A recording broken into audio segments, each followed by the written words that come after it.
So in this video, we're going to talk about ArchiveWeb in Archive Manager Files Edition. Now, ArchiveWeb is our web-based portal for management of archived items, and it's accessible one of two ways. You can either use the URL, which is localhost if you're on that server, or the name of the server somewhere from anywhere else in the network, the name of the server plus archive7 login, you can get there. Or we've actually added a shortcut that you can find here in your start menu, and that will also open it up for you so you don't have to remember a URL to get to or a bookmark. So first thing I'm going to do here is log in. I've got my username and my password. Now remember that when you log in, you do need your domain username, and we will sign in.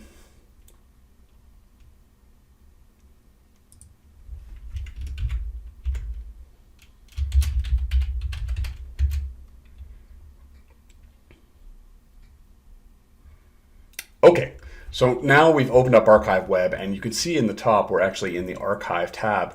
Now, an important thing to remember about ArchiveWeb is within ArchiveWeb you're only going to see archive files. ArchiveWeb is only interested in what's in the archive, so you're looking at the archive. And as such, I can open up the server I'm looking at, the file server here, and I can scroll down, and it's going to show me whatever it has archived. So there are archives in these three folders.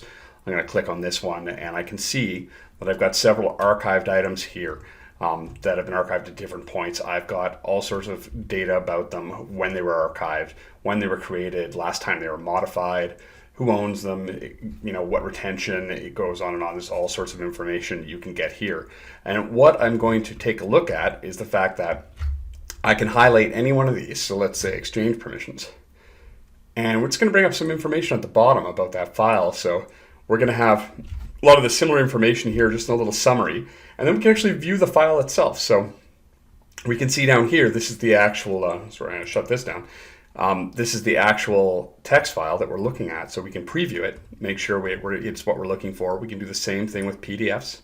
So if I look at this one, it's a PDF, it's going to open up our PDF, and we can scroll down, take a look, see what's there. We can move this up and down so we get a better view.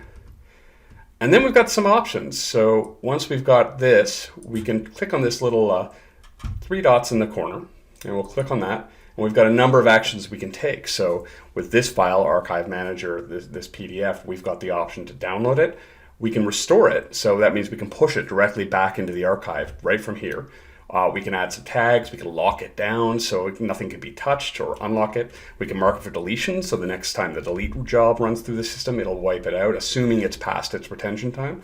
So of course we can do this for multiple documents. We've got the option of selecting multiples, we can restore them. We also have the option when we're selecting multiples to export to zip, so we can take all the files we have, rather than download them individually, we can export them to a zip file that will be created and put out for you, so you can actually get that zip file and open it up elsewhere and have the files you're looking for direct from the archive. So now we're going to take a look at the search tab. Searching is one of the most common actions taken in ArchiveWeb. And there's multiple ways to do search. One of the easiest ways is what we call the common search up at the top. So this is what we call full text search. If we type in, say, HSM and hit enter, it's going to look not only within the title of the document, but it's going to look within the document and pull back any document that has the term HSM inside of it. So in this case, there's 5 pages of documents referencing the HSM. Again, we can access any of these files the same way we did previously. We've got the option to download, restore them, we can zip them up, we can lock them down, same as we would anywhere else.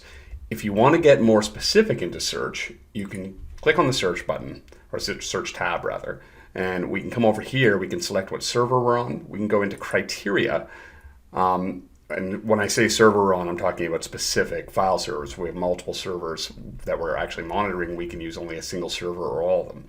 We can click on criteria. Our full text search is essentially going to be the same thing. If we type HSM again, it's going to be the same as the common search. It's going to look through and find the same result.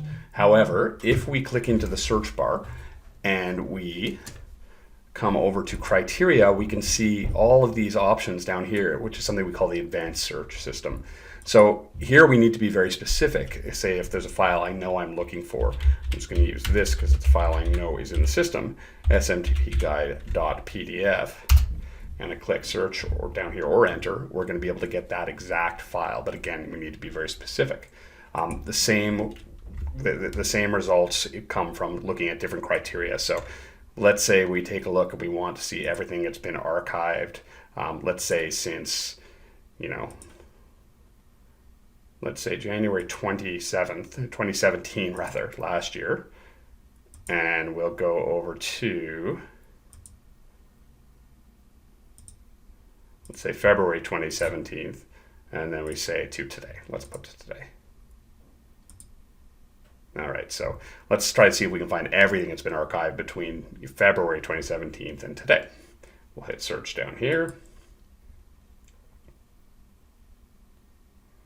And there's our result, 248 pages of archives.